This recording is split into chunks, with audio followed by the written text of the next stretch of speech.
Okay जी, हम चाह रहे हैं कि जब हम कोई काम करें तो सारे का सारा हमारा किसी एक फोल्डर में चला जाए।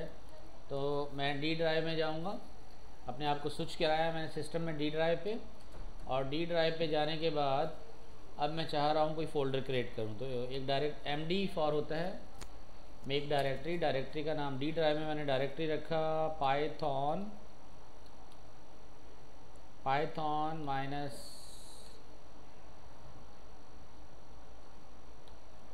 वीकेंड्स, ठीक है, पाइथन माइनस वीकेंड्स। तो ये फोल्डर बन जाएगा। DIR यूज़ करते हैं हम डायरेक्टरी देखने के लिए। तो देखें पाइथन माइनस वीकेंड मौजूद है, पाइथन माइनस वीकेंड बन गया फोल्डर।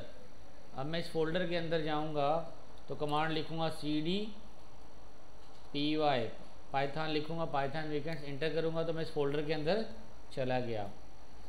अगर आप इसको ऐसे नहीं कमांड से करें तो ऐसे भी सही है, और अगर आप डायरेक्ट जाएं तो देखें मैंने डी ड्राइव में पाइथन वीकेंड्स के नाम से फ़ोल्डर बना दिया। वो यहाँ भी बना सकते हैं। एक तरीका ये है, दूसरा तरीका ये है। और अगर इसमें मैं जाऊँ तो राइट क्लिक करके मैं यहाँ न्यू फोल्डर पे क्लिक करूँ और कहूँ यहाँ पे वीक 1, ये वीक 1 हो गया।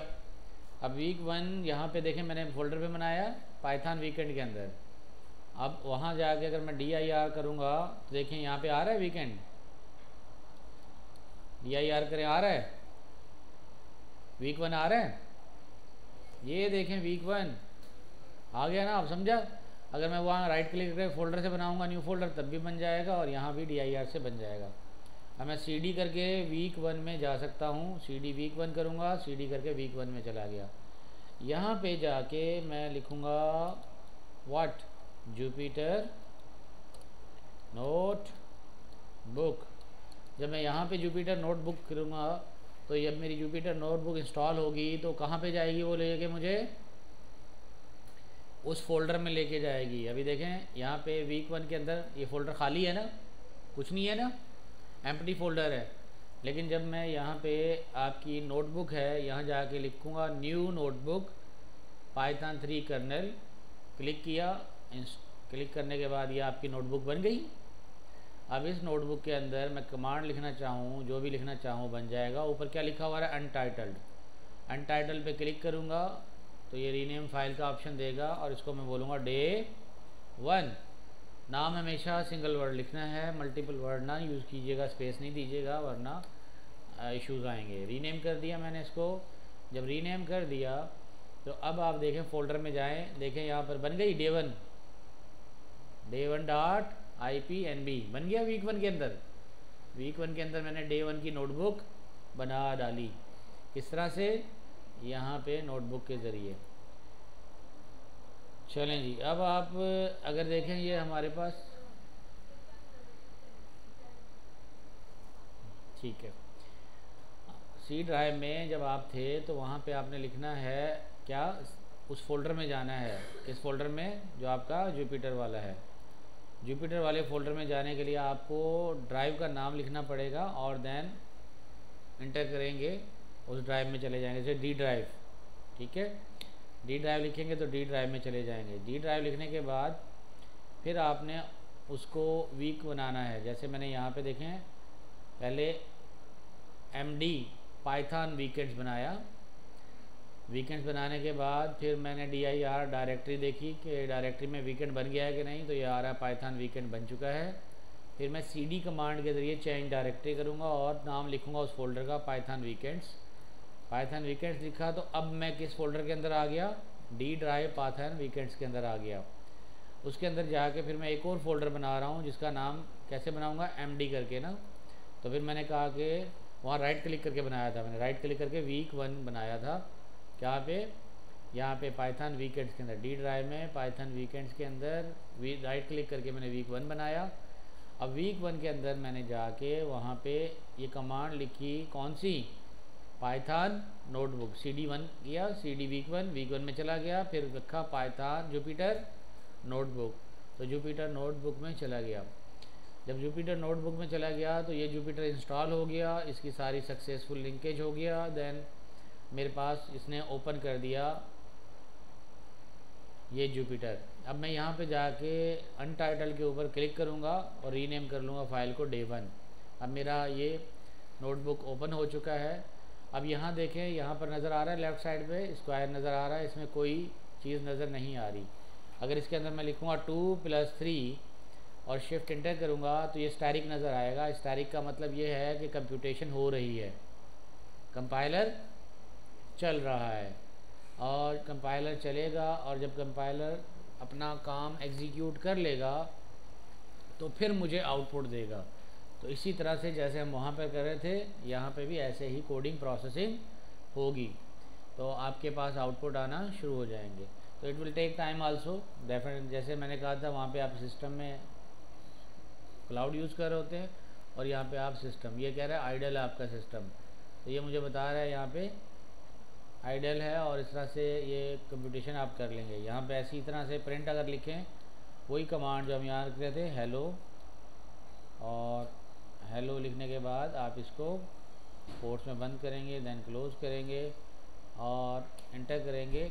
तो अब देखें ये भी प्रोसेसिंग इसकी स्टार्ट हो गई है। जब प्रोसेसिंग कंप्लीट होगी तो आपके पास आउटपुट आ जाएगा।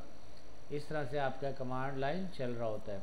मल्टीपल इंस्टेंसेस को अलाउ नहीं करता, क्योंकि हमने पहले भी एक इंस्टेंस बनाया था। तो अब हम उस इंस्टेंस को यहाँ देखें, पहले जो हमने बनाया था वो कहाँ बना था, डेस्कटॉप के ऊपर। तो ये डेस्कटॉप की चीज़ें नज़र आ रही थी। अब हमने जो बनाया वो किस पे बनाया है, उसका यहाँ पर जो खुला था वो क्या था, अनटाइटल IPT, जो हमने तकरीबन 10 सेकंड पहले रिफ़्रेश किया है। ये जो हमने ओपन किया यहाँ पर किया है।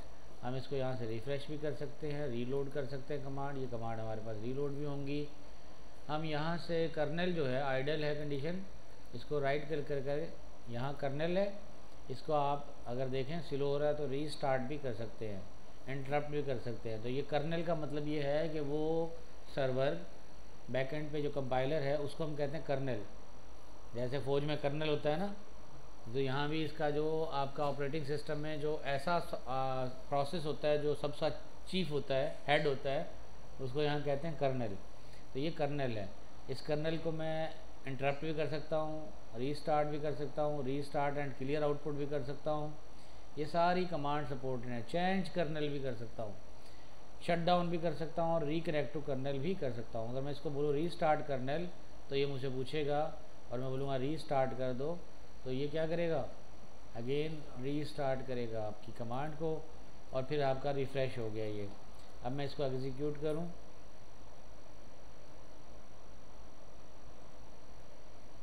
अगेन ये बिजी दिखा रहा है। अब कर्नेल क्या है, रीस्टार्टिंग, रीस्टार्ट हो रहा है अभी, ये रीस्टार्टिंग की कमांड आ रही है, कर्नेल इज़ रीस्टार्टिंग। जब ये रीस्टार्ट हो जाएगा देन एग्जीक्यूट करना शुरू होगा। तो इस तरह से यहाँ में जो ऑप्शन देखें वो सारे ऑप्शन यहाँ भी आ रहे हैं। फाइल में जाएंगे, न्यू में जाके क्या करेंगे, notebook, console, terminal, text file, markdown file और पाइथन फाइल, ये सारी आप बना सकते हैं यहाँ पे। अगर आप जुपिटर नोटबुक नहीं पाइथन फाइल बनाएं तो पाइथन फाइल भी बना सकते हैं, मार्कडाउन फाइल भी बना सकते हैं। सारे ऑप्शन, टर्मिनल पे जाना चाहें तो क्लिक करेंगे, टर्मिनल पे चले जाएंगे। ये आपको कहाँ ले जाएगा, टर्मिनल पे ले जाएगा।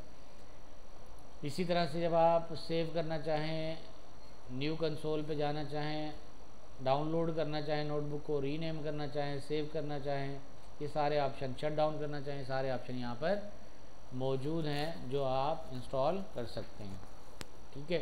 किसी कमांड को एडिट करना चाहें तो एडिट कर सकते हैं, और रन करने के लिए रन पे कमांड है हमारे पास। रन करेंगे, सिलेक्टेड सेल को रन करना हो, वही कमांड है जैसे गूगल कोलैब में थी। आपने शिफ्ट इंटर करना है और रन सिलेक्टेड एंड रीस्टार्ट करना है क्लियर आउटपुट करने के लिए। और इसी तरह से कंट्रोल इंटर करेंगे तो आपका सेल सिलेक्टेड चला जाएगा, लेकिन आगे नहीं बढ़ेगा। शिफ्ट इंटर से वो रन भी करेगा और नया सेल भी क्रिएट कर देगा। अल्ट इंटर से यहाँ पे अल्ट इंटर से सेल सिलेक्टेड को एग्जीक्यूट करेगा और इंसर्ट करेगा बिलो ए न्यू सेल। ये रन सिलेक्टेड टेक्स्ट के लिए है, या आप करंट लाइन को कंसोल पे चलाना चाहें। और रन ऑल सिलेक्टेड सेल करने हो तो ये भी कमांड है, तमाम जितने भी आप सिलेक्ट करके सेल एक साथ चलाना चाहें। आगे जाएंगे तो आपकी एडवांस में सेटिंग्स भी हैं इसके अंदर, ये ऑप्शन सेटिंग के भी आ रहे हैं। ठीक है।